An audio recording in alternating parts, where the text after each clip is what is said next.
Welcome back to the North American LCS and our next match, Team 8 versus Team Coast. And right now, Team 8 have to be feeling a surge of confidence after defeating the defending champions, Team Solo Mid. Yeah, and when playing Team Solo Mid, there's always going to be a lot of pressure on that mid lane, of course. Slooshy really impressed me last week. TSM jungler paid a lot of attention to the mid lane in an effort to get Bjergsen ahead, as usual. But Slooshy did a great job absorbing the onslaught of Santorin's first 4 Rengar ganks, only falling a single time. Then, as the game progressed, Slooshy was critical to turning several team fights around with the best Orianna shockwaves that we saw the entire opening weekend. That made me happy as an Ori player. We'll see if they can keep that momentum going today against Coast, a team that, despite a loss, they've looked very strong in both of their games. Yeah, I mean, even against Dignitas, they were playing like a winning team, with the exception of that one call to try Baron while Dignitas took their base. Chris, he played particularly well on Dorelia and Gnar, only dying once at the very end of their second game, just as that Nexus exploded. Granted, Coast had one of the easier schedules, but so far they are working really well with their European imports, both Impaler and Jezus, which is nice to see for team synergy. That's right, and Impaler spoke candidly that both he and Jezus share a similar team philosophy that is right at home with Coast. It's kind of good actually, because from before, both our teams, we haven't really got along with our respective roles. So I didn't really get along with Selfie, my former mid laner, and he didn't really get along that well with Svenskar and his former jungler, because there's kind of just like differences in playstyle. Selfie is very similar to Svenskar, and they want to play aggressive all the time and just fight, and it's not always like smart decisions. Compared to me and Jezus, we're like more even. We both want to make smarter decisions and focus more about winning like before you even start the fight, so going for better fights rather than every fight. So yeah, we're just like, we've came from very bad previous relationships. Well, I don't want to say relationships sound like we're a partnership, but no. Yeah, I don't know, I kind of lost my track thinking I was dating Jezus or something. But yeah, I guess we're just like, it's just a new start for both of us. We both came from bad previous teams, like in terms of our roles. So yeah, now we're just kind of playing more relaxed. We both know how each other plays because we've played against each other a lot before. And generally, yeah, it's just really calm.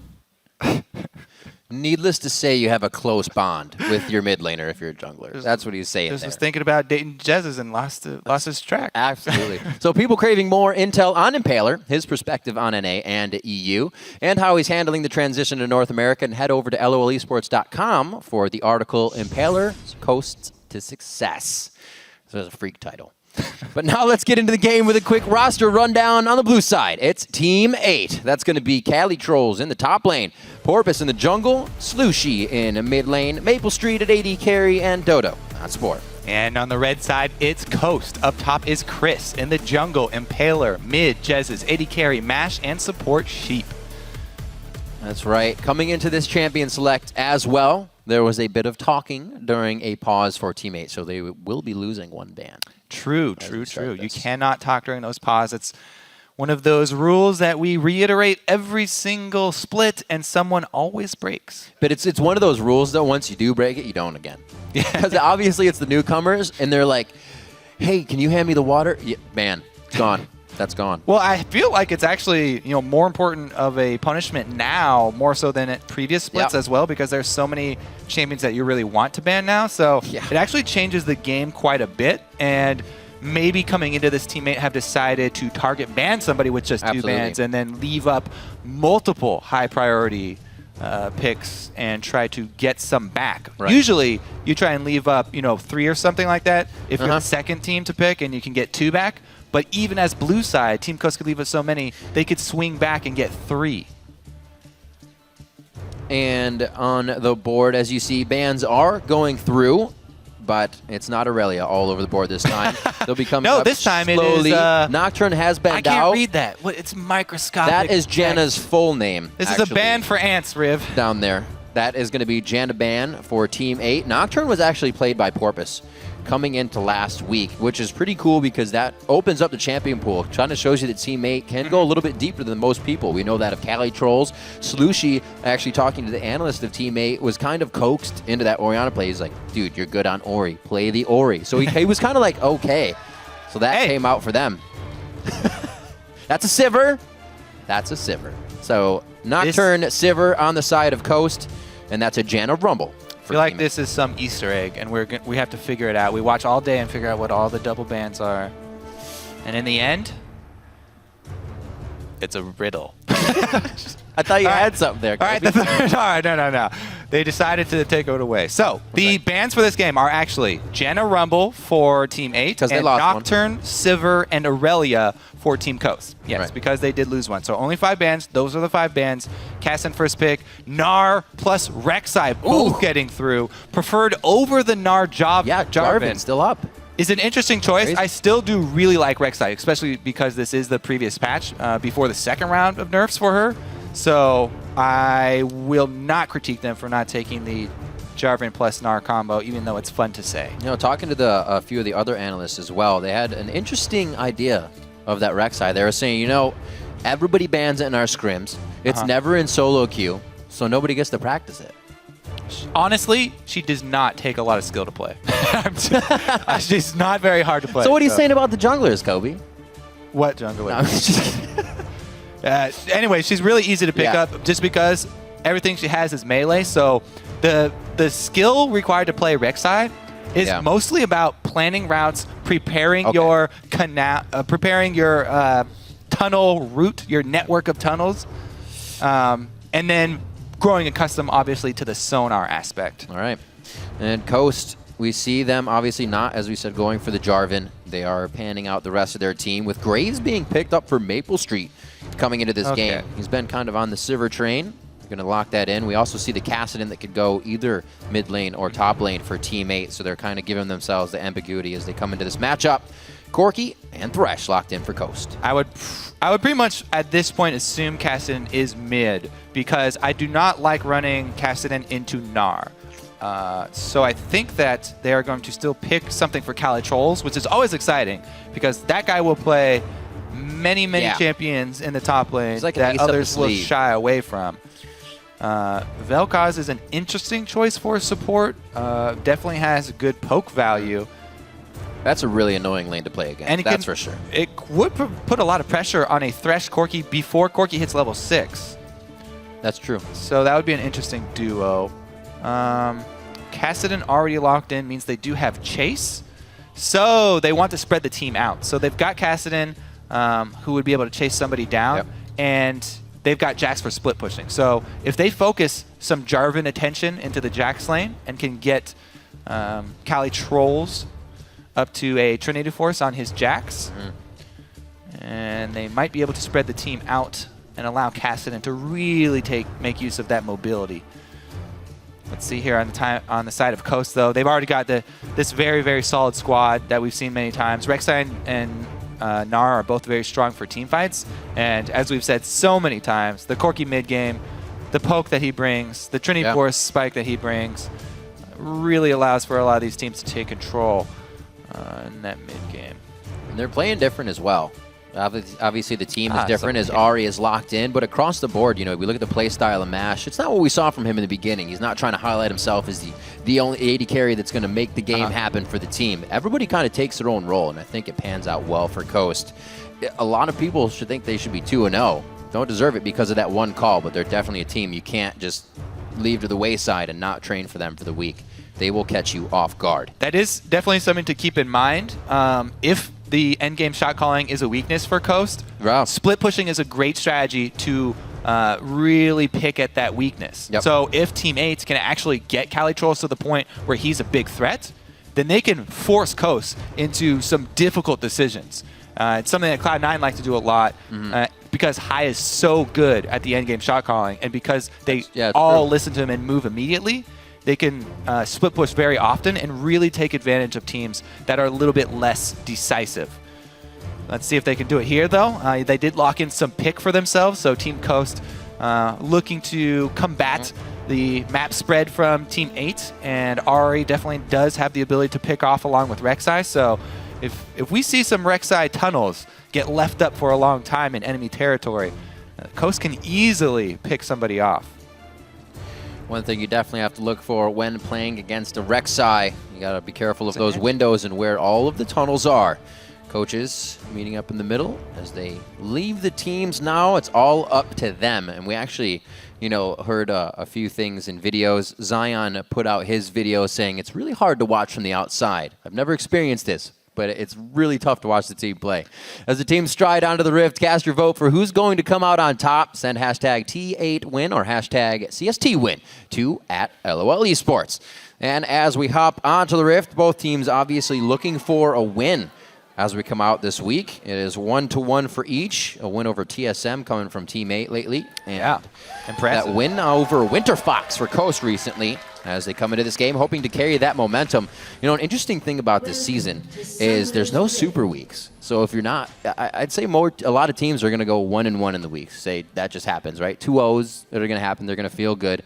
But if you get all your wins early, and you can, go 1-1s or more 2 O's, you're going to stay at the top. There's no super weeks for a team to fall from grace or to gain 4 games. It's going to be tough. You have to win all of them as they come up. And right now, Team 8 and Coast hoping that's the goal. Yes, indeed. Both of them looking to get that second win right here. Somebody's dream will come true today, Rivington. Hopefully not in 80 minutes. We have the Kassadin Classic start with the Flask. Up against Ari here in the mid lane, looking to sustain. Very easy for him to just continuously throw out null spheres for harass and get his mana back, not only from the Flask, but constantly spamming out the Nether Blade active to get that large chunk of missing mana back. So he will be very free with his null sphere casting. Once Ari does hit that level 6, though, will be fairly scary. Remember, this is the old patch, so Ari does not have the extra move speed, the whole rework thing. Not actually in effect yet. However, remember Jez's long-time Ari player. Yeah. Whatever patch, one of his favorite champions. And even though it isn't the rework Ari, he's going to make a lot of use of his auto attacks. It's a big part of this matchup. Ari has very responsive and long-range auto attack for a mage. I'll look to get a lot of those in and try to abuse Kassadin. When he's not paying attention, what do they? TP for Chris to the bottom lane because of the swap top. It looks like he wants to get too fast here. And Calitrolls is going to be taking that for himself. So actually approach lane, pretty much the same level here as Chris. Chris, as we said before, having very, very good games. But we did see in Europe, the Jax, the Whirlid play against the Gnar was pretty effective. We'll see if he can have the same result. So, Jax started a camp. Chris, I think, started a camp as well. TP to lane. Both of those guys looking to match up, and Jax is able to find his lane matchup. Oh. Purpose pops with the classic mid early. Oh, in a row now. So Chris did not do a camp early. How did he? Yeah. No, Chris teleported straight down to the lane and started pushing as soon as he could. So he's still actually level 1. Oh, big advantage here for Team 8. Yeah. Yep. Big advantage for Team 8. Being the one to initiate the lane swap, having their top laner do a jungle camp and abuse that early level 2. Good counter strike coming in to establish lane dominance. Yep. Coast really not expecting that lane swap. I wasn't actually paying attention either. That's the whole point, man. That's the whole point. Yeah. Successful lane swap. Got even the casters. So 3.5 minutes in, the gank from Porpoise, and we already see the jumps in from Calitrolls. Looks like he has actually head over, so he does have that counter-strike. Power will come third. It's in. There's the damage. Counter-strike Nax forcing the flash onto Chris. And this is the first time we've actually seen Chris having trouble in lane. Impaler focusing mid now. They're going to blow the flash on this one. So they get a little bit back on that. But now that Chris is having trouble, I'm interested to see how Impaler can control the game, because usually that lane is doing very well for Coast. Yeah, and he's going to have to play a lot more passive now. Kassadin really going to need to soak up experience to get to level 6 before he can be further out in the lane. Right now, he really needs to call for a ward. Jarvan just back in base, so what they should have done is have Slushy notify Porpoise, hey, I just got my flash blown. I'm going to need some support with warding. So he puts his Trinket down. That will run out very quickly. Trinket ward. And Porpoise will probably putting his pink ward around that mid lane. Hopefully the top side just above on Slushy. Keep him safe. Not getting too much trading out of this one, as I say that. A nice binding and a buckshot coming from Maple Street. not much harass that's going to stick with the Doran's Blades for right now. Ooh, trying to take advantage of the aggressive play from Cali. That's a good read. Gets into the bush. Porpoise is in the area, though, so he could join. At best, I feel like this could burn a flash from Cali. This is going to be tough now. Cali has a whole minion line to jump to, so they won't really be blowing a flash here. They're also going to be able to go on this. He's not going to try to flash. They're going in, and Paler is in big trouble. That's a few more hits. No long-range attacks coming in for Team 8, and that is what saves Impaler's life. A beautiful counter gank coming in here from Porpoise to fly down the river. And they actually did burn Cali's flash there, even though it was aggressively looking for the kill. Trying to get the kill. In the end, Summoner Spell burn for Cali. I mean, he did trade it for the junglers, but still their goal was to try and curb this Jack's aggression. Can he actually? I don't know. Cali doesn't have exactly a full combo of mana, so they got to hit it perfectly. Yeah, I don't think he can actually get a kill here, so he's probably just waiting for a counter gank. He suspects a return from Rek'Sai. How much time is this costing Porpoise, though, if they don't get anything out of it? Yeah, exactly. That's always the problem with counter ganks. Now it's a Mininar, though. A bit easier of a target. Yeah. They could at least get a chunk on him. Knowing the flash is down, they're really, really sticking on that. Could be the jump. Oh, he actually gets popped on his jump, so he's there for the full duration. They got everything to happen perfectly. So that was just Chris popping the jump a little early. Yeah. I think. A little excited. Well, he was scared about getting bursted out just in the duration of the knockup, chained right after the stun. So worst of both worlds there for Chris, though. Goes down. Paler looking to take advantage of the flashless Kassadin, level 6. Oh, very nicely done. Gets it. Knew they would take a little bit of damage, but they also knew they were coming out with the kill. So that'll help Jez's get going. And Paler's still making moves. The bottom lane may have gotten a hit, but he makes sure something happens in the mid lane for Coast. Yeah, spreading out his ganks. Whereas Porpoise really focusing on that Jax. As we said in Champion Select, we figured teammate was probably going to focus on the Jax, get the Jax fed so they can, bring their entire team comp together and get that split pushing threat. True to form, they did. Meanwhile, Rek'Sai spreading his love around the map, looking for top now.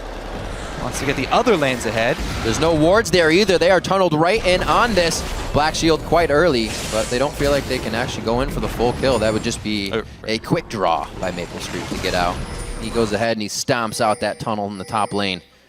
And we'll have level 6s actually coming soon here. You can see 75% up that experience bar for Porpoise, so we may see actually another hit here on Jez's in the mid lane since he just had a dive.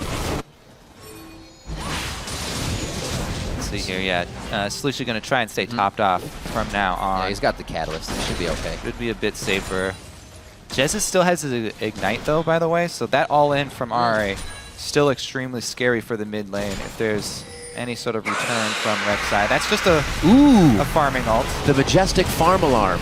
The farm alarm, I like it. What were we going? Oh, yeah, Jax. Jax has gone with the first item, Sheen.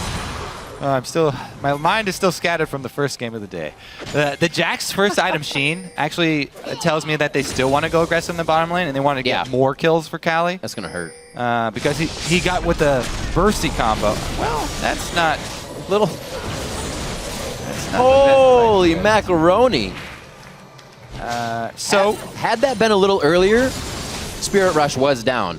He took a little too long. Well, I mean, that's really poor. Like 20 seconds. It's just really poor teamwork. That's true. Yeah. If you're going to go in at all. Lucy had no idea. If you're going to go in at all, you both go in at the same time. There we go. We see the burst, though, from the Sheen early pickup from Jax. It's a bit more risky of an early buy instead of getting the Phage, but he does have that burst and kill threat for Chris. And this is the type of player that Cali is. He always looks for the opportunity to kill his opponent, to really get that pressure by either killing them or forcing them out of lane. He's definitely a bully. Looking for a gank now, actually, is Cali. He's hatching that ward there. In the Both of them are going through wards, so a lot of attention paid mid here. And Jez is really coming out on top so far. You just mentioned Cali being able to roam. That means he's having a little too easy of a time in bottom lane. But like you said, focusing on Jez's for the time being, 70 to 54. And the Phoenix Codex helping him to get a little more AP under his belt to start off. Figuring he can keep distance from Slushie on that.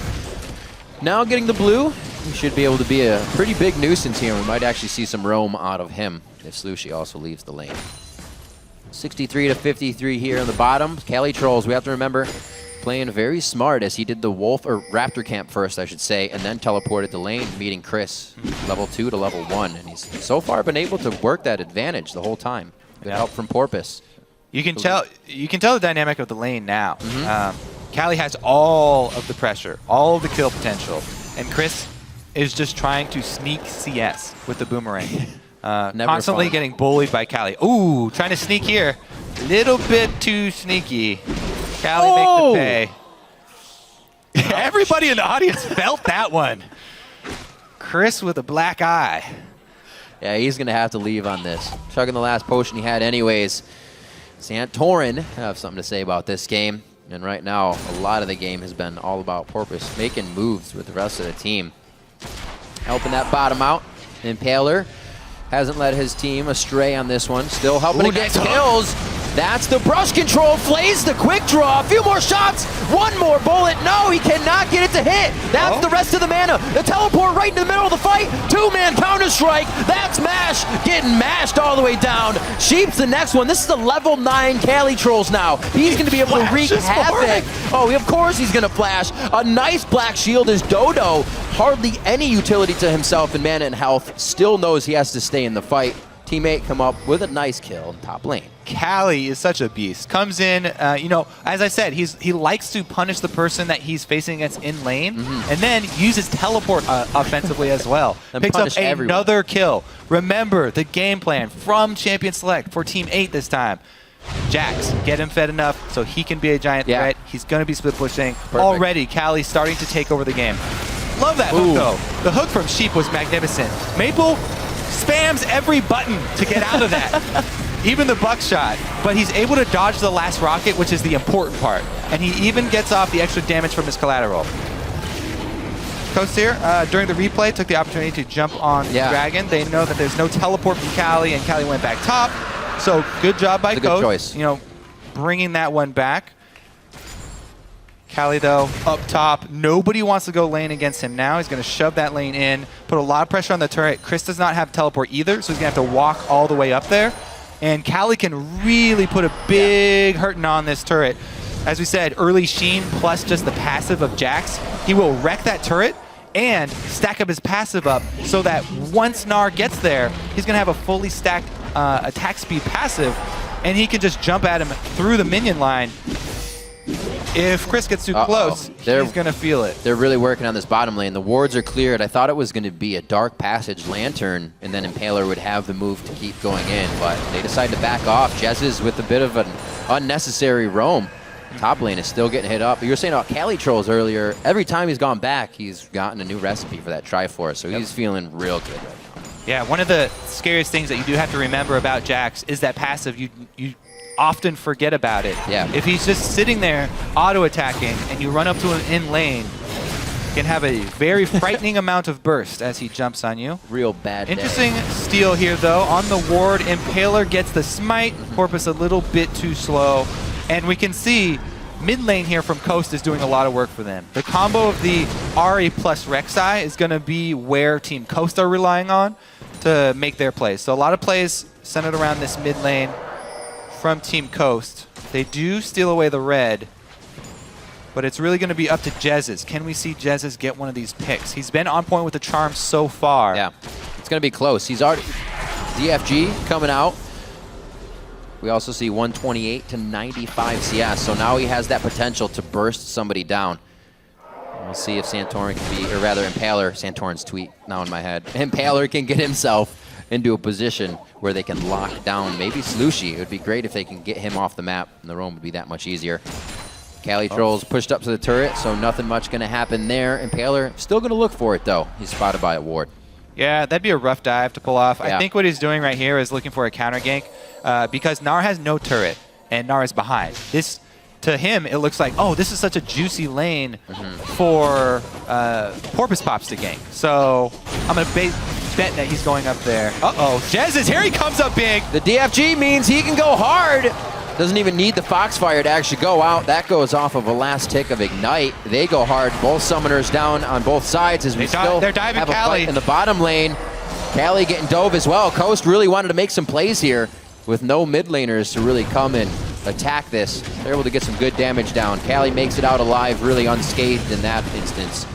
But plays trying to be made here. It's good what to see. a power play here from Coast. It all stems from Jez's solo play in the mid lane. Jez, as we said, he was going to be one of the two we were looking for, him and Rek'Sai, to make a play for Coast.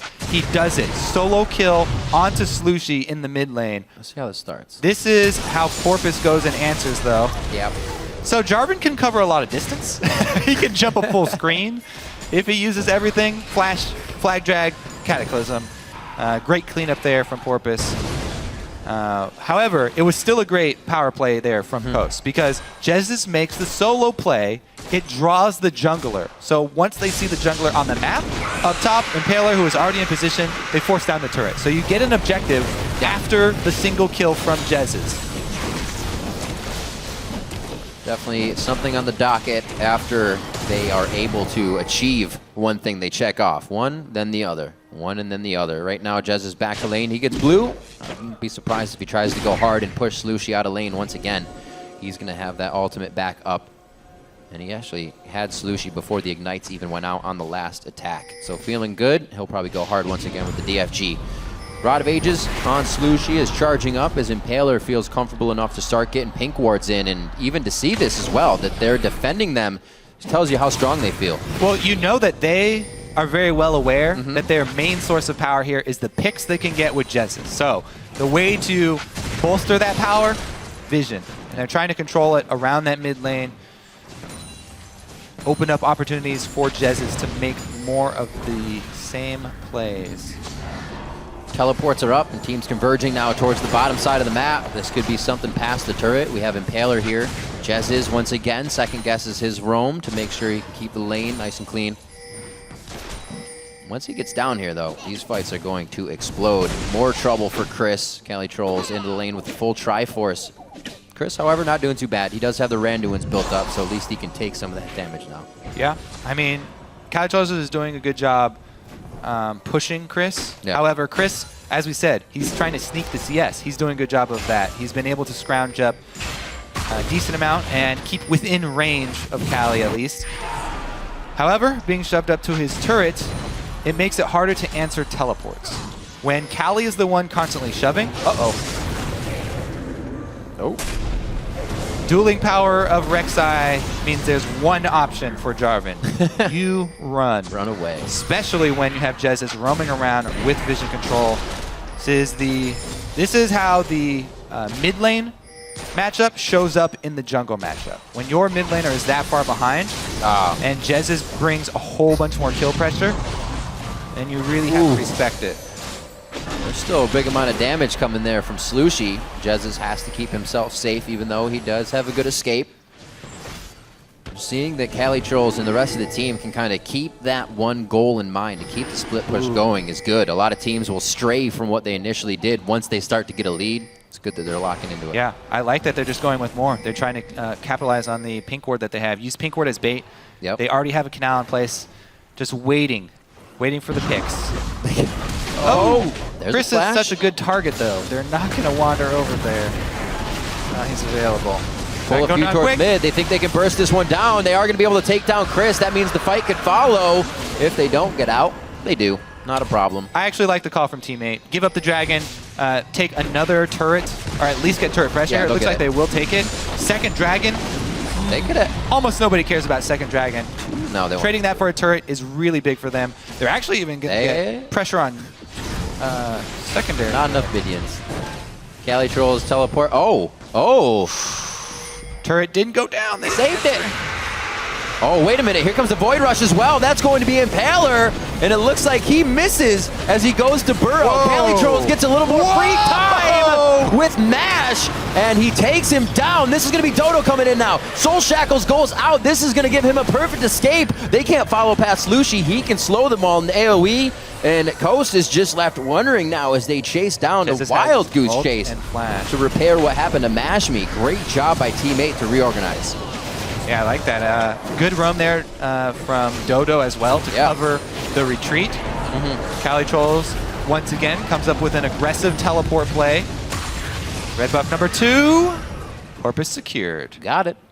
Very nicely done. So Coast actually gets out of this one just huffing and puffing. They didn't get too much. They were forced to leave. We'll see this once again. All right. Cali is not scared of the Rek'Sai Scream. Jumps in. Oh, so that's one of the things, actually. Did you see how you cannot change the distance of the tunnel for Rek'Sai? It's one of the only frustrating things about playing Rek'Sai is that you can't control the distance. It's a set distance every time. So he dashes where he thinks Cali's going to go, but ends up on the wrong side, not able to get the knock up and protect his AD carry. Allowing Cali to get the kill and jump out. Porpoise, though, no such luck.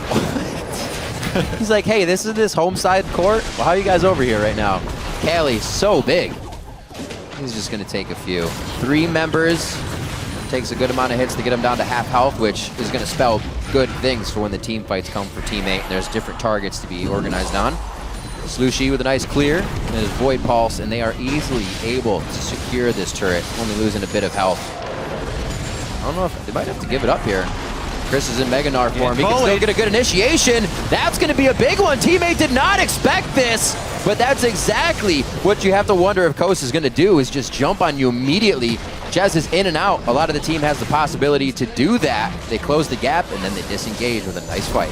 Showing why Gnar is such a popular early pick. Yeah. Even though he was kept down in CS, and he was getting bullied quite often, if you make the ultimate work, your team fight, your mid-game team fight, he's gone full tank, he's got his Randuin, that's all you need. You always have that insurance policy. Look at this, his Gnar is about to run out. The last second, he hops in and gets the ult plus the wallop. Yeah. Boom, back to mini Gnar, doesn't care at that point. He got everything off that he needed. Took him by surprise. Play there from Chris. There's actually a fair bit of time when you're winding down from Mega Gnar, and then you get the speed up anyways from Hyper, so you're safely out of there if you can get the move.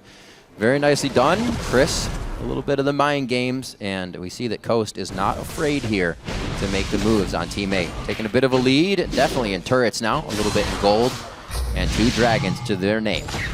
Don't give up for Team 8, though. They still have Kassadin. Rod of Ages almost done stacking here. 1 more tick to go for Slushy on that. Plus his needlessly large Rod already, and he makes the Zanyas. Now he can actually be another form of initiation. Jumping in, popping Zanyas, and then able to either continue the chase or opt for a retreat. Yeah.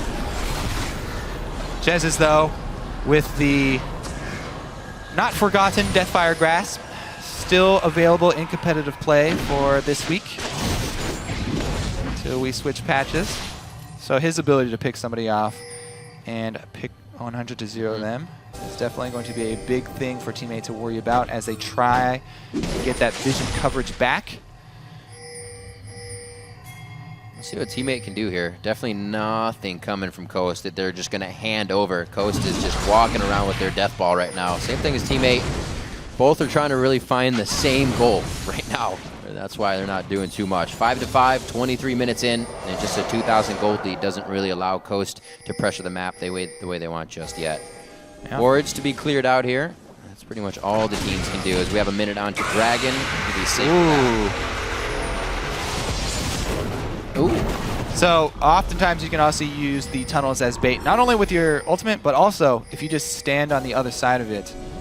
Unsuspecting players trying to get that 5 gold. Just about to ask, can you Void Rush to one that they're standing on? Question answered. Pop up right underneath them. Yep. So you can also see, though, the choice by Team 8. Never forget the plan from Team 8. Feed as much money into Cali as they could. That's true. There was a big wave down bottom. They sent Cali to clean up the wave. A bunch of minions down there. Meanwhile, Chris has been shoving top. Yeah. So he's back even in CS right now. That's on the full tank Gnar, which is all that he needs to be.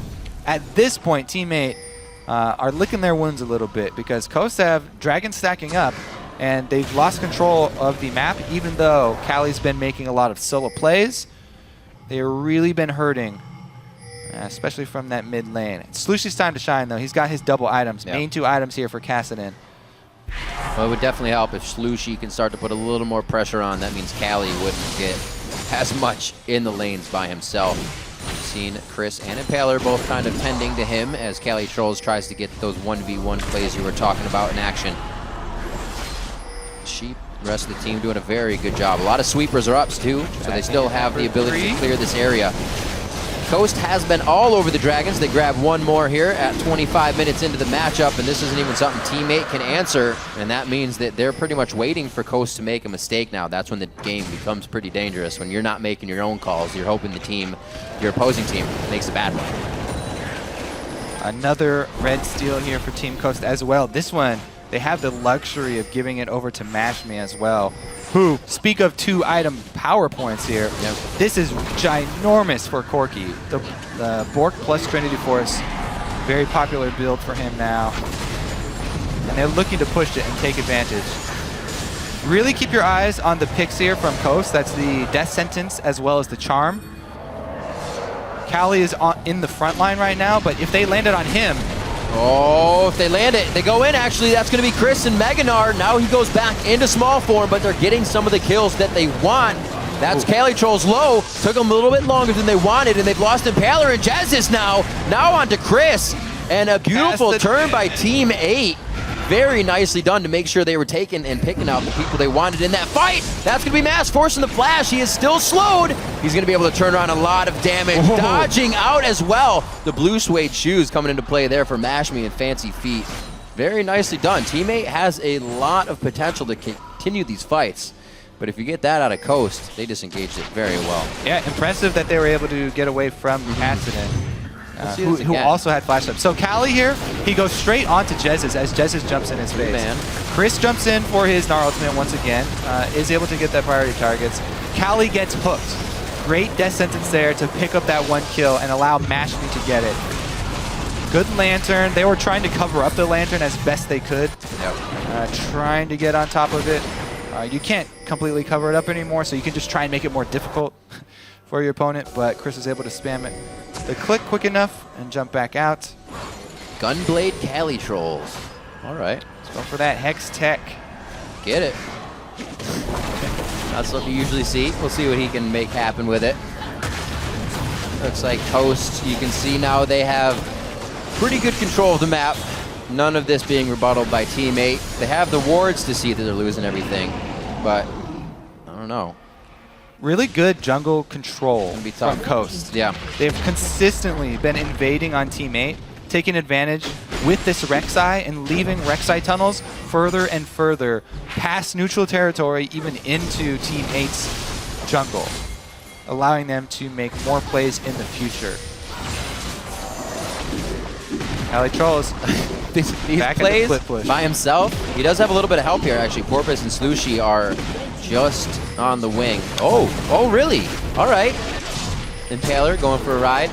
They're going to try to get Baron on this one. They'll get a little bit of help here. He does not decide to hook himself in. He's going to go ahead for the long way around. And they should be able to get this. A very nice bit of a sneak here on Baron. Maple Street coming in. Oh, Maple Street can have the plays. That's 1. He gets 2. Oh, and it's going to be the double. Can they hold this? That's going to be Cali Trolls coming in as well to help. Jez is on the other side. Impaler is down, so there's no 50-50 on the smite. Chris, however, now it's his turn to join the party. A new challenger approaches, and he now wants out. A little bit of a second guess on that one. The Baron goes down. That's going to be Cali Trolls. And what an attempt by Coast, really putting themselves on the wire, and it did not work. I have to say, remember thinking back to that champion select, talking about the split push strategy and what it gives you? All right, so here comes Maple, the perfect guy to find him in Baron Pit. AoE everywhere. Oh, the back Baron spikes. back spikes. If there are more people behind him, back spikes come out, he gets the double kill, and that's the smite, more importantly. So they're able to force another cooldown out of Team Coast. Chris, with the right idea, you gnar everybody back into the Baron Pit to try and get Baron to do more damage to them. However, he had no follow-up from his team. Has to take the exit dark passage right there from Sheep. Whoa, Cali Trolls has gotten himself into a 1 versus 3. Rough odds for him, and he can't pull it off.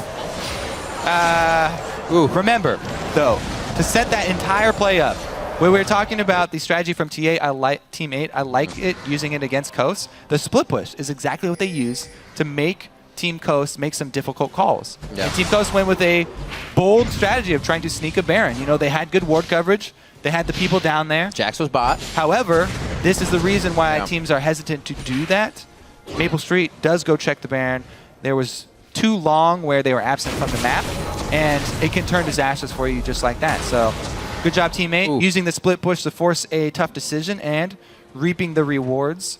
Yeah. Calitroll's a little bit aggro there at the end. And that started to fill out Team 8 as well. If we look at the team across the board, kind of the bottom lane is going to be the weakness for Team 8. But things like that, to get Maple Street going, spike him into that last whisper that he practically did not have as he went back, is really going to start to help. And everybody can participate now, as Coast was really, had the ball rolling. Yeah, it not only does it help him, cut through Gnar, but also, since Graves is this semi-AD caster, AD carry type of champion, it really helps with his burst damage. He's got the flat penetration of a Ghost Blade. Uh-oh. Continue. Yeah, so flat penetration a while ago got reworked. Never mind, we're going to take another look at Cali getting picked off. He's getting a little ahead of himself now, and it could start to hurt what Maple Street and the rest of the team have been trying to put together. Oh, that was actually really nice. Good. That wasn't a boomerang. That was just a flash hit. Cali, though, cost them Dragon number 4. Rough. Very rough. Rough indeed. He's been trying to make a few too many plays, and while you can't really knock somebody for it, once it starts to pull you down is when you get a little bit agitated. Come on, try to be nice. Try to be nice here. Baron buff. Just and they're not only are they unable to gain objectives with the Baron buff, but they actually lose the 4th dragon. So really, really good stuff here from Coast. Not losing their cool after failing that Baron. Oh, are they really gonna? Okay, Gnar's coming up. He'll be able to clear a bit, but I don't think he'll be able to get close enough to stop this. He is Gnaring out. Never mind. He will stop it indeed. So Coast here in the bottom lane can fend for themselves. Not too much has to be done. Chris trying to get as much of a catch to prevent them from backing, just so the team can do whatever they want. It's not really going to give them an advantage, but they'll be able to grab just a tad bit back and grab some ground. Yeah. Seeing these Zanyas now, it's going to be harder for Jesus to pick people off. There's 2 of them to look at. Yeah, that will make it harder. However, Calitrolls has been the prime target for picking off, and he does not have one, nor do they have wards. So if Team 8 continue to go with a split push strategy without the vision coverage to support it, then Coast can continue to punish them for it. If they pick Cali off one more time...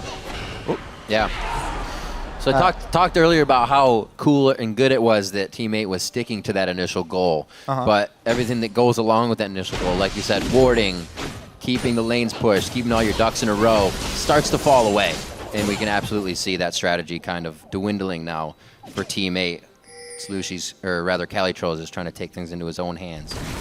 And it's a bit disappointing for the Team 8 fans because they did have the Baron buff, and that is the prime time to get that split pushing going and get it set up with your team. But you just have to be safer about it because 2 lanes of Baron buffed up minions can get you a huge advantage very quickly. They lost a lot of momentum though, and back to a fairly even game. Calitrolls is getting extremely beefy right now. Looks like he's going for that GA as well. In which case, their team fight is actually much stronger. Oops, a daisy. Posing for the audience, and he's rewarded with giant cheers. This is a bit of a 5-finger folly. He's good. He's good. Watch him, like, seriously need that in the next fight. It is a very, very, very important cooldown for Morgana. Support Morganas work really hard to get that Zanyas. Hey, at least takes him a long time. You can't blame him for forgetting to use it. That's one of the things. Still some time on Baron. This is Team 8 setting up for that. Coast. They want to be the ones picking this time. Coast has to be very careful. Clear these tunnels out. You can have a Rek'Sai immediately. Well, now they know you're there. Yeah. You just cleared the tunnel. Maple Street. Definitely giving away that. No AD carry is going to be waltzing through the jungle by himself. So knowledge up for Coast. They're going to use that to easily defend this turret. And Impaler is going around the backside, making sure they don't get just completely taken apart from either side there. And 35 minutes in, both teams having an idea about Baron coming back up with 4 dragons on the Coast. It'll be a dangerous fight for Team 8. You can tell, though, they're putting in the work this time. Vision down. They want to be able to catching create that the back pressure up. once again. The only problem is they don't have Baron, so really hard for them to actually make these pushes effective. Kosa doing a good job of just wave clearing. Baron coming up very quickly. I would be very hesitant to start that off without killing someone first. I don't think As either teammate. either Or either team. I don't think either team Yeah, has yeah. a mandate. They can actually pull off a Baron. Coast tried, so that's proven. It won't work with 2 right away.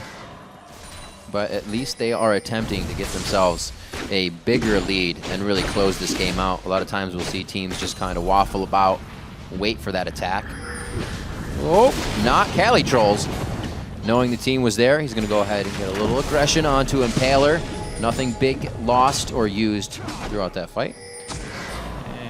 You know, a not very useful stat that I would still really like to see is gold earned from killing tunnels. How much do those 5 gold tunnels stack up by the end of the game? Someday, Coach. Not very much, which is why it's a useless stat. Calitrol is going to go aggro as he sees that Gnar will transform back to Mini. Running fairly low on mana, though, and Chris turns it around. Full tank Gnar dishing it out. He's getting the hyper back. Every time he gets 3, that movement speed along with a bit more damage coming in, and we do see Cali Trolls is forced to kind of get himself out, using his Counter-Strike to be safe. I think they're just farming until Cali can finish that item. Combine his That makes a lot of sense. There I'm looking around the map, I'm like, there's a lot of wards that's slowing things down. That Guardian Angel makes sense to get him on that, especially his teleport being up so the plays can easily be made when necessary.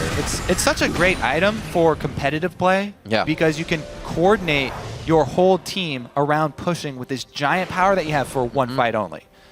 So, but it works. Yeah, we'll see. What Once you he need. completes that, what's the actual execution Well, it's done. of Guardian Angel on Zach? If we're like standing still for another 15 minutes, I'm gonna call you on it. All right. Okay. Just making sure. 3K. Oh, I'm looking at the back number of the 7. That's only 1K. It's 55 to 54. Teammate is going to try to hold this lead. Don't know how much of it came into their favor. Farming in the lanes has helped them out a little bit. Dragon 5 seconds. This is it. Dragon number 5. They've got to fight this. Guardian Angel just in time for the dragon. Haha. It was all about the dragon. Panning out for them.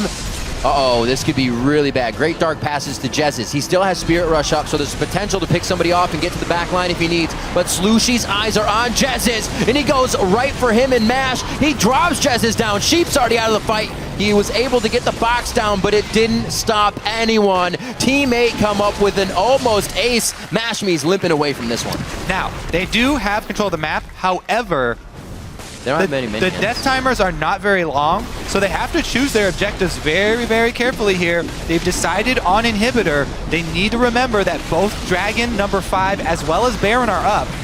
25 seconds on Jezus. They can grab one, because they're going to go with the safe route. They do not want to give away 5th Dragon. They'd rather get Dragon off the map, make sure that Coast cannot respond with it, and then try and get back to defend Baron, because Baron would take Coast longer to do. So they have more time to try and get over there.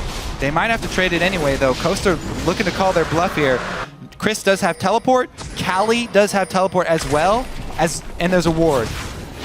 I like the choice. Cali Trolls goes Teleport comes in. The bottom lane. That's going to be top teleport.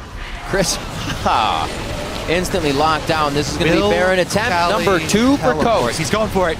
Mashme was the guy to break up the fight the first time. Can he do it again? Cali Trolls is in. Chris is about to gnaw out. This is the fight that both teams won here. Jezus comes in. Maple goes down. Dodo's going to get wiped as well. And they start shredding down Team 8. Coming up from the Guardian Angel, but it's not enough. Cali Trolls puts on the Counter-Strike. They can't find the hits until they get the abilities back out. And Team 8 falls into the I think I can mentality, thinking they can keep jumping into this one. And now they almost get aced by Coast. Jezus with the Flash Charm to actually secure the ace. Ooh, they don't even want to take Baron. They're shoving into there's no base. need. They have the wave. Yeah, they're going to try and push all the way in here. All right, let's see how far they get. That's a lot of time. 45 seconds on Cassidy is the longest. It's a lot of time, Kobe. They have pretty good damage on these turrets. They have really good damage on these turrets. It's going to be 8 seconds for Morgana. Maple Street can put out a little bit of damage. They do have to worry about the crowd control that can be brought as well by Morg and Porpoise. Almost up. Now it's going to be Baron. Let's see what they can get out of this one. It should be taken down quite fast. I mean, Impaler's not even taking that many hits. So this should be good. A great play by Coast. They kind of just turned it on there, knowing that they would be able to get there in time and finally get teammate in the position they wanted. Yep, and they're just able to get the Baron off. Can they recall in time? Morgana the only one. Everyone jumps out of the pit. Coast with a resounding team fight victory right there at Baron. Team 8, they were faced with such a difficult choice there. So many objectives, an inhibitor, a 5th dragon, or a Baron. However, by taking the dragon, it's not 5th dragon for Team 8. Right. So they then don't have the power to fight this. Maple Street, very aggressive with his positioning there. Extremely far up. Once he's down, it's pretty easy for Coast to clean this up. Kassadin, as well as Jarvan, were coming all the way from base. No way they were going to get there in time. And then here, sunk cost fallacy. They decide to jump back in after they've already committed so much because they were going to try and salvage something from the situation, but only end up giving more. And Jez's just finishes off with style here. Nice. Very nicely done. They did lose a turret within that. If you look at the base, the Nexus turret is down for Coast, so a bit of an edge that teammate did get out of that. However, they lost their own inhibitor. Something Coast can pressure down now and split it even more with having those Baroned up minions in the side lanes. It's going to be tough. Good plays coming in here from Coast. A 5th dragon as well would give them aspect on top of Baron. It's pretty big. Yeah. Makes it pretty big. And you have to say, you know, even though this game has been really back and forth and there are a lot of things the teams could have done differently, this is giving them so much experience as far as endgame shot calling, especially on a stage like this when there's this much pressure. Very, very few times in a scrimmage will you be faced with the option of Baron, 5th dragon, or inhibitor, and have the pressure of it during an LCS match. Really good job there by Team Coast picking up the pieces afterwards. They did not play scared. They went for the move. Very, very well rewarded. Now, 1 inhibitor each. Gold very even. Yeah. Talk about exciting games. A little bit different. Well, it seems like the strategy Team 8 now we still see being played out. The split push coming in from Cali Trolls. They almost need him in the fights now. Chris is so huge. The 5-on pressure that Coast brings to these fights, it's kind of gotten too much for the split push to still be working. Still keeping pressure on. Calls Chris to the top lane. You can see Impaler there as well. But they're really just clearing out the top, clearing out their waves, and making sure this last push is going to count. Hopefully a last push, at least from the eyes of Coast. Pretty full items as well, looking through the inventories. We might be 1 off. Pretty much full build of each champion here. Baron buff, slowly going to time out. They just use it to try and defend while mid inhibitor is down. A few more seconds, and it will be back up. Boom. Mid inhibitor has respawned. Group up here for Coast. Thing is, Corki, one of the AD carries that has much stronger mid. That's why you always talk about the mid game here for Corki. As of right now, it starts getting harder and harder for him to actually crack through a strong front line. GA coming back up for Jax will be big. Basically, you're always watching AD carry positioning in endgame team fights. Once we get past this 40 or so minute mark, that's the #1. And the #2, of course, is the AP carries. Champions that you're keeping your eyes on. So, Maple Street cannot afford to get taken out. Nope. Elixir of Wrath as well. He just purchased that up to give himself a little bit more. Start to see those expensive elixirs come into play now late game. Very, very, very, very good to pop those elixirs, by the way. Especially since endgame is all about constant team fights. Yeah. You get a refresh. And in a 5-on-5 team fight, you can get an extra duration on that. Coast really trying to work with that vision. They still want to start things off with a pick from Jez's. As we saw before, remember, Kassadin jumps in, takes a bit of grass. Slushy, the all-important Zanyas, allows him to go so aggressive onto Jez's. Kassadin is the anti-AP AP carry. looking to take out Jez's before the fight starts, just like happened mid. Oh, Mashman gets hit with the binding! What a play from Dodo! That could be it! Does it seal the deal, at least for this fight? It's definitely going to force Coast back into their base. This is a great time, however, for Chris to be Mega Nard. They second-guess the fight. They're out. That's going to be Calitrolls in. He says, team, you got this? They're actually not sure about it. Everybody back in. Make sure you take down Jez's. Secure the kill. That's a double now coming in for Slushy, and it looks like they have eyes on this inhibitor. And then, so there is another dragon backup. And the thing about the 5th dragon threat is that it never goes away, because they're going to have 4 dragons the entire game. The thing is, one Nexus turret is the only thing that stands here. 30. Oh my gosh! Finish it. Coast. It wasn't the same way, but Coast definitely had pretty much the lead coming into this with how the game was going. Oh, minion. What a bind coming from Dodo. Now the Nexus turret falls. The Nexus is going down, and Team 8 is going to take the game over Coast. Wow. This is just a polar opposite from our first game of the day, Riv. Constant fighting over high priority objectives. Really good end game team fight there from Team 8. We just mentioned AD carry positioning. 3 seconds later, 3 seconds later, it's actually Mashme who gets hit with the binding and consequently loses the game. Oh. What a spectacular ending there. Very, very quick. Good job by Team 8 to go straight up the mid and try and end it. Wow, strong play. Team 8, once again, showing that they can get victories here in the LCS as a new team over veterans, I should say. Everybody on Coast is a veteran, not a returning team, but they are making a name for themselves on Team 8. Dodo, the rest of the team as well. Keep saying Dodo because that play definitely solidified the game for them. The binding heard around the world. The binding heard around the world indeed. So Coast, what is the future for these guys? A long game. They started to claw their way back, but you can't expect this to happen every time, and then it does. Little things that just completely wash the game out. So I think the main thing is they're definitely going to tailor their scrims towards endgame, and a lot of teams talk about how sometimes they'll remake games when one team is like winning a lot. Yeah. I feel like Team Coast would benefit a lot just from playing out every single scrim all the way until the end, just so they just get more practice like this when you're faced with so many different decisions like this. And the end game movements across the map and positioning of their team and allocation of all of their resources. Then again, it could just be binding practice. Dodging practice. Binding just standing in the brush, throwing it out. He was hitting good bindings in lane. They actually had a pretty good laning phase going for themselves. Overall, Team 8, though, as we'd say Gravity did for the aspect of teams coming out with something on their plate, something to do, Team 8 had the idea. Calitrolls take camp, go to bottom lane, beat Chris, one of the players that has been resoundingly putting an impact on the LCS for Coast. They were actually able to hold it, which is impressive as well. A lot of teams, once they start getting behind, kind of just fold over, and then the team wins. You think Coast would be up after the inhibitors would just be on the Nexus. I like that you bring up Calitrolls. He wanted to make his 1 year here away from farming school really count and make a name for himself, and he definitely has. He definitely has. Let's check in with Zyrene right now for the pros' perspective on that match. All right, thank you, Riv. I am stage side right now with Calitrolls from Team 8. Very victorious over Team Coast there. It's all for you, man.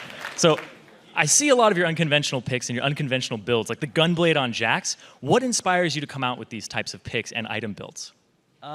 So during my stream, I talked to my viewers a lot about my stream trees and how to logically dot out like what's better, Blade of the Ruined King or like Hextech Gunblade. And we talked about it quite a length, like 30 minutes or so about it, and it comes to the conclusion that because of the AP ratio on Jax, a lot of the Q, W, and R, I decided that it's a lot better. Like active is about the same, and I really like it on Jax. Honestly, I don't like Blade of the Ruined King as much. So that was a build that I promised. We did actually a vote that Blade of the Ruined King or Bork after, Blade of the Ruined King or Hextech Gunblade during my stream that I want like which one should I use in the LCS, and I made a promise by voting that I'll keep the promise by going with the Hextech Gunblade, which my viewers chose me, so it was for me. So your viewers pick what you play in the LCS? I mean, all Okay. All right. Well, that's a little dangerous there. That's really bold.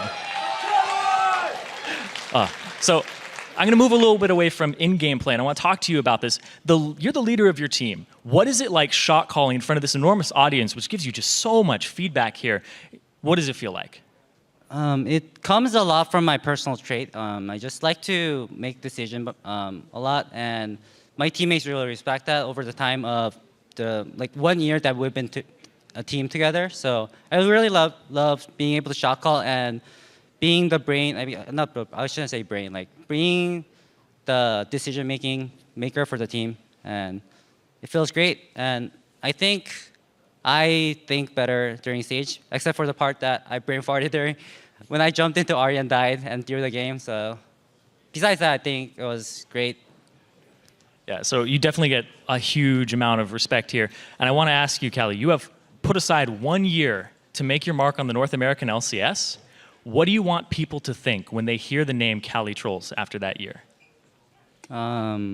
So one thing that I was worried about deferring at school for a year and playing in the league scene, I don't want to give the wrong impression that you can give up school for professional gaming. However, I really feel that you should keep going with what you want, which I did during my university years. I kept playing League and did my everything that allowed me to go professional school. Stay in school and you can still achieve your League dream if you really wish to. You have the time for it, and I did it. So don't give up school for just some random dream. I really wanted to be a professional gamer ever since I was young, and I think it's kind of hard to compare that to any other people's dream, but this was only the most thing that I always wanted to do, and this is the only chance I had. So my parents kind of didn't approve of it at first, but after I talked them out and I showed how much I wanted to do it, they allowed me to do a year of absence. Do they watch your games? Not yet. Not yet. Got to give them the stream link someday. All right, thank you very much, Callie Trolls. We're going to throw it back over to Dash and the guys on the analyst desk. Thank you, Zyrene. Very honest interview there. I do love the fact that he has a fan, a streamer-inspired, item build there. Freak and I had a very good discussion about the merits of Gunblade and Blade of the Ruin King. Yeah. Where I was saying that if you're more peelable, the auto attack benefits of Blade of the Ruin King would not outweigh the leap strike and spell damage from Gunblade. Apparently, you just vote on it. The answer is straw poll. You guys are getting way too heady about this. Just throw. To be fair, they did have the 30-minute discussion, so it was an informed straw poll. All right, let's get into the game, though. It was a really good game. It was a very good game. It was a lot of back and forth. There was some solid play from both teams. I have to wonder, as Kobe was kind of touching on there at the end, where Coast goes from here. What do they learn from this game and the loss? It felt like a matter of cleanup because the first 30 minutes was played about as you expect, right? We break down the game. Okay, they have a better early game team. Their lanes were typically winning. Man, Impaler and Jess's, that partnership was awesome. They pushed down a couple of kills. They invaded the jungle together. They picked out Porpoise Pops a couple times together. All this control, 4 dragons uncontested. Great. Okay, then you got picked off once or twice. Then you started misplaying the team fights when it came down to your 2 chances to win the game. It's you clean up the moments where it's like, well, don't screw that fight up. Yeah, I thought it was first off, I think Coast will be fine.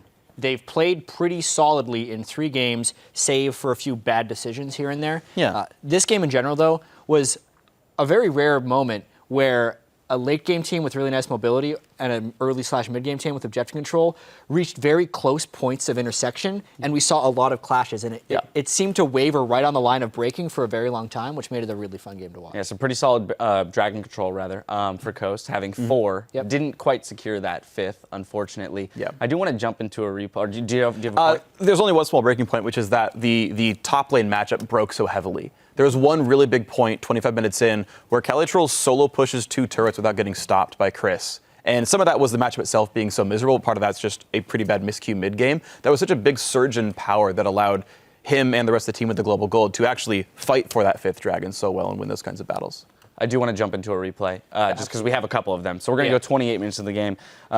We see Maple Street pick up a double kill in the Baron, and the Baron seemed to be a source of a lot of the chaos in this game for both teams. Yeah, or for Coast in general, unfortunately. Yeah, that's true, across their other games as well. Yeah, this was a breaking point in the game, though. We can just jump right into the clip because at this point we knew it's a mid-game team that is trying to secure a victory earlier on. And Maple Street, it's great to see it from his point of view because I want to touch on how he didn't have any hesitation with this. It's not like he smoke bombed first or wavered in. He saw a person, he's like, I'm ulting. They're probably at Baron because he knew there weren't going to be many people there. Like Baron at that point in the game does take you fairly low, and it was that split-second decision-making that saved teammate that Baron because they got 2 kills and they were able to pick up the Baron afterwards. If he would have hesitated even the slightest, they either bail out the back of the pit or they'd take the Baron. And it's really funny, too, because the exact same call was made for Baron number 2, and it backfired miserably. Where he's like, well, we don't see all of them, we don't know how low Baron is, but we gotta try, even though I'm the only guy there. And that's what happens when you Let's do it. We got that replay, so let's jump into that one. Let's put it up there. And this is what's so clever about League of Legends is you have so many partially informed decisions. We could roll the clip out right here, and you just take a gamble. Sometimes it's right, sometimes it's not. Right here, though, what they really should have tried to do is kite left. They've got Jarvan and Cassidy coming in just to the left, just at blue buff right now. The problem is they get caught, and they run away towards Ari, towards Jesse, who comes in here and eviscerates everybody. And look, there's the backup. Right there on the screen, there's the backup they could have tried to run to. The gamble of stopping Baron, of course, is going to be tricky no matter what. But the way they played the second half of the fight, I think, could have been a little bit cleaner. At this point, yeah, they're diving in a bit hard. There's a bit of the suicide syndrome, like, oh, we already invested 3 lives into it, we have to keep going. Yeah, the weird thing is I've seen so many fights where you give up 2 kills and stop Baron. This is just nice by Jess. Like, this is just awesome. But I've seen so many fights where you give up 2 kills, but it stops Baron. Because the damage dealt was enough that the other team's like, yeah, you're right, we can't. And that was almost what happened here for teammate. Like, again, it's these, like, slightly uninformed decisions where it almost breaks the one way. Of course, not the case here, obviously. Yeah. Well, I don't necessarily think they could have made an informed decision to know exactly where Ari was. Like, they probably thought Ari was in the Baron pit, which is why Maple Street was coming for that angle. But like I said, that was another breaking point of the game, and that's why this was such a cool game to watch. Like, that was a moment where teammate had just stopped the dragon.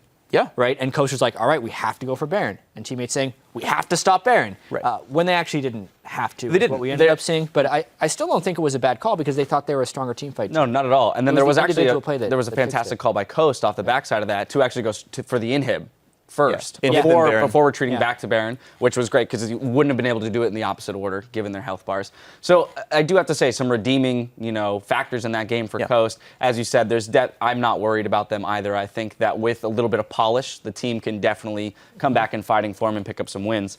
We do have to take a quick break, but don't go anywhere because up next, Cloud9 will look for a win against the undefeated Team Liquid. You're watching the NA LCS.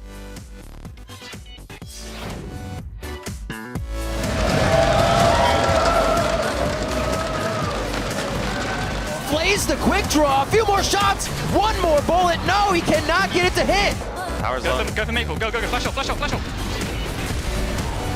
going to turn it first, going Jack first. Oh, I got one shot. Go Jax. I hook, kill him. Jax. Nice. This is the fight that both teams won here. Justice comes in, Maple goes down, Dodo's gonna get wiped as well. Oh, Mashman gets in with the binding. What a play from Dodo, that could be it. Does it seal the deal?